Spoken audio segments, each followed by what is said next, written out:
There are many lessons that we're supposed to know in life. Pick up after yourself. Never bet against a Sicilian when death is on the line. And perhaps most importantly, don't invade Russia in the winter. Known as one of the greatest military disasters in history, Napoleon's invasion of Russia is often cited as a key factor in the emperor's ultimate downfall.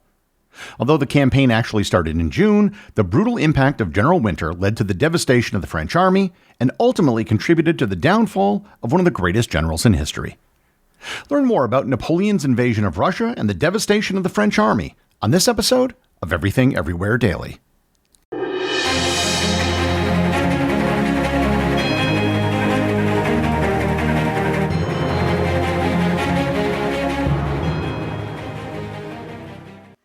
Disney Plus Hulu Max bundle. It's the ultimate bundle for an unbelievable price. Plans starting at $16.99 a month. Get it and watch Marvel Television's Ironheart on Disney Plus. I want to build something iconic. A new season of The Bear on Hulu. We can make people happy. And The Epic, a Minecraft movie on Max. Anything you can imagine is possible. The Disney Plus Hulu Max bundle. Plans starting at $16.99 a month. All these and more streaming soon. Terms apply. Visit DisneyPlusHuluMaxBundle.com for details. This MLB season, FanDuel's Dinger Tuesday is back. And this year, all customers get a profit boost to bet home runs every week. So gear up to go yard all season long on FanDuel, America's #1 sportsbook. 21 plus and present in select states. Opt-in required. Bonus issued is non-withdrawable profit boost tokens. Restrictions apply, including any token expiration and max wager amount. See full terms at FanDuel.com/sportsbook. Gambling problem? Call 1-800-GAMBLER.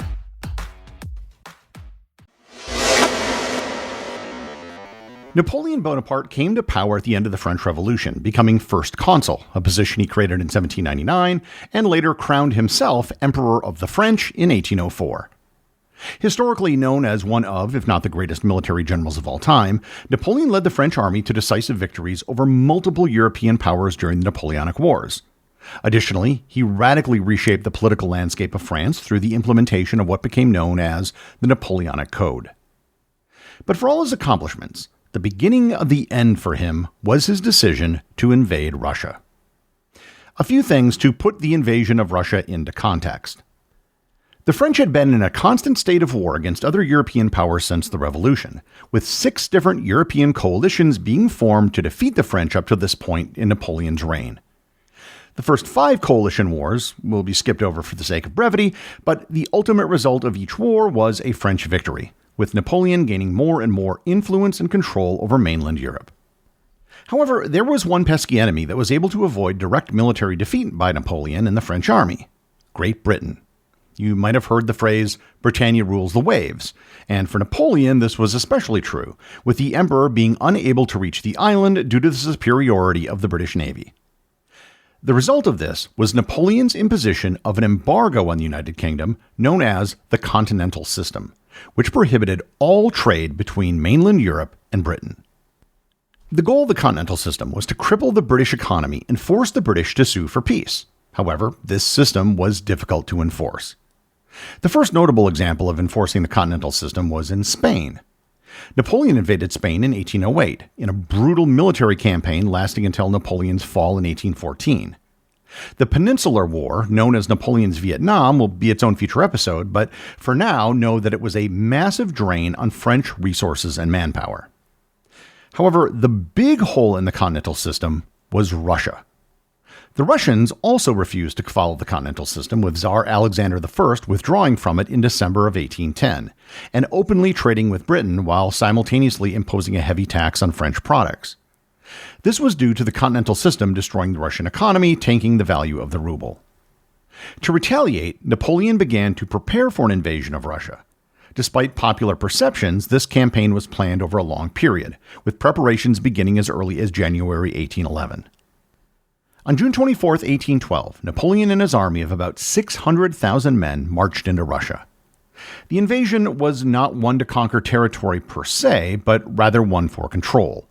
Napoleon's goal was to punish Russia and force it to rejoin the Continental System. Napoleon had hoped to defeat Russia in 3 weeks, but this didn't happen.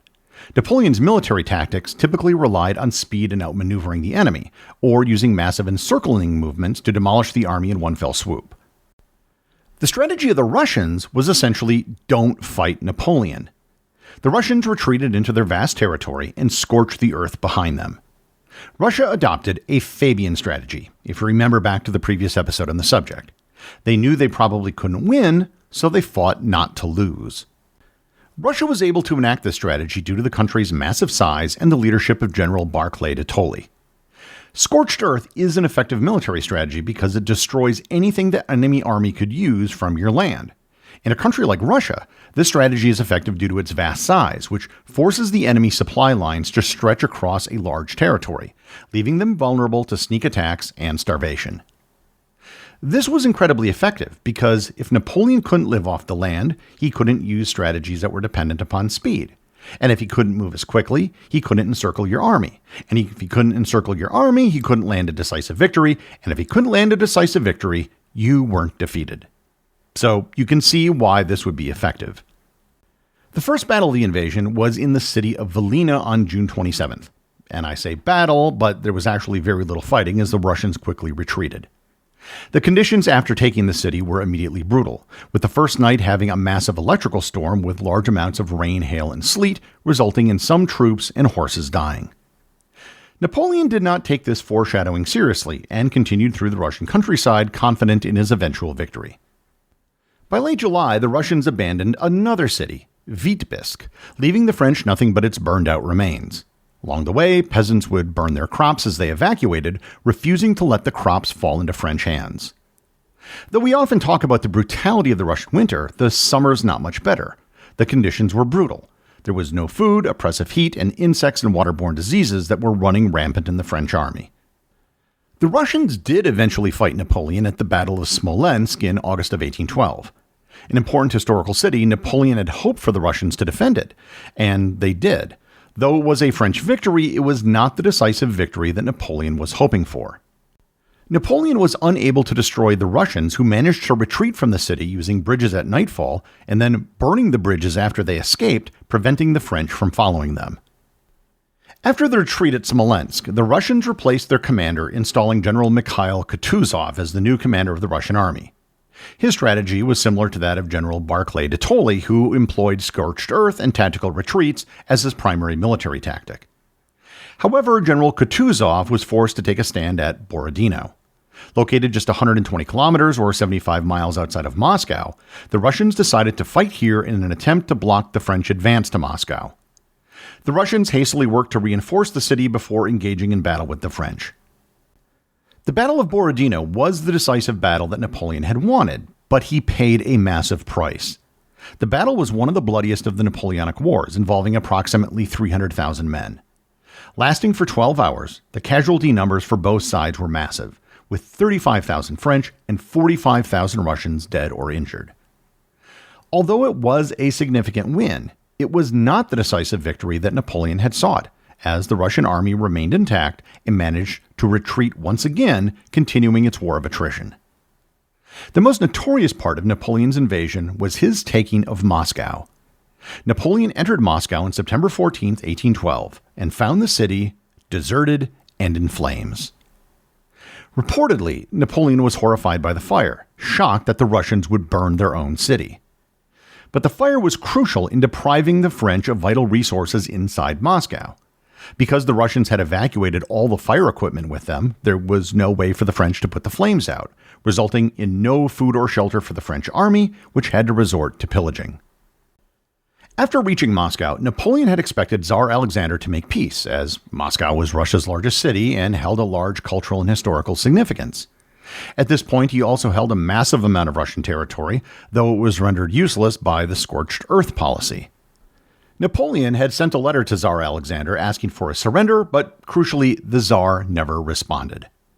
After waiting for 36 days, Napoleon realized that a response was not coming.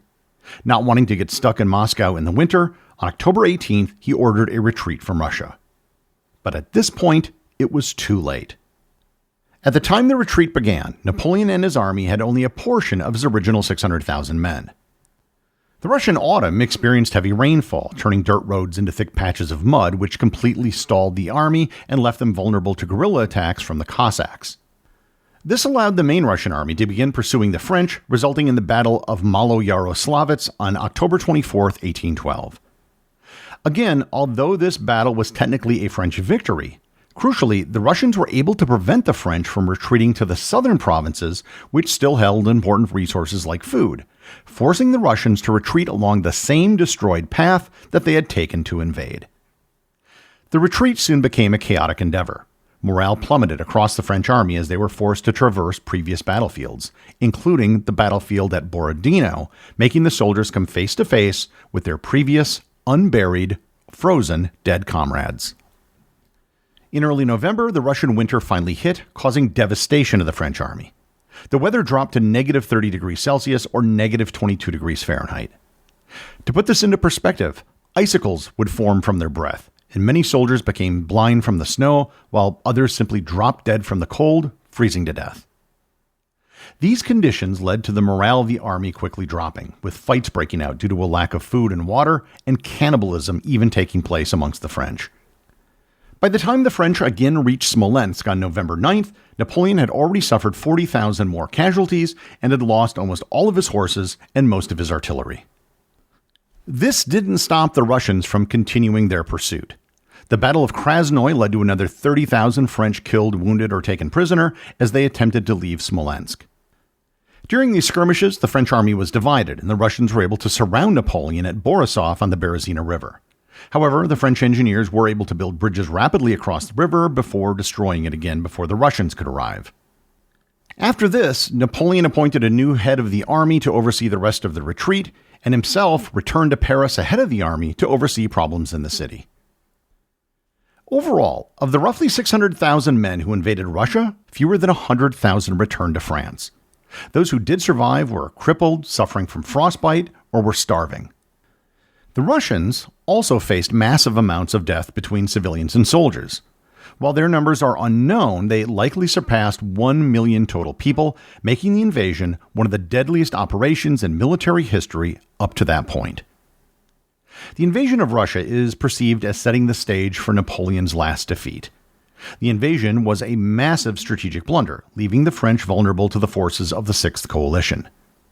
Russia did not halt its advance after the invasion, continuing to march into Europe, and was quickly joined by Britain, Prussia, Sweden, Portugal, Spain, and Austria.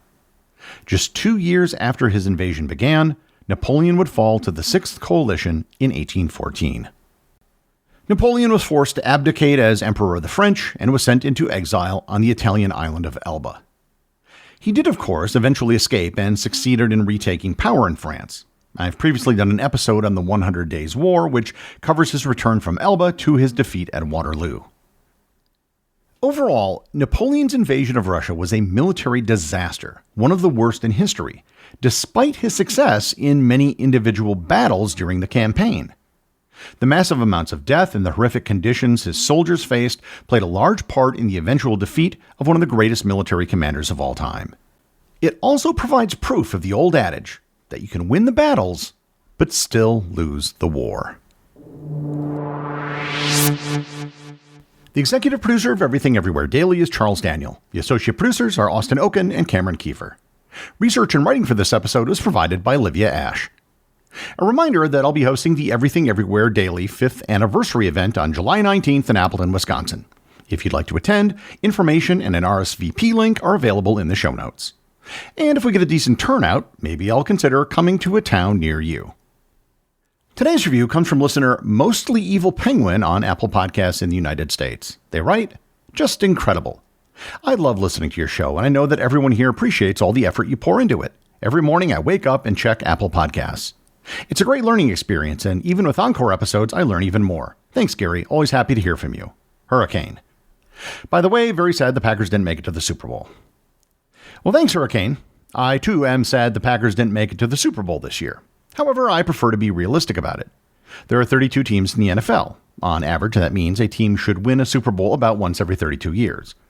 So far, during my lifetime, the Packers are slightly ahead of the game, and if I had been born a bit sooner, they'd be well ahead of the game. Certainly much better than every other team in the NFC North. Remember, if you leave a review or send me a boostagram, you too can have it read on the show.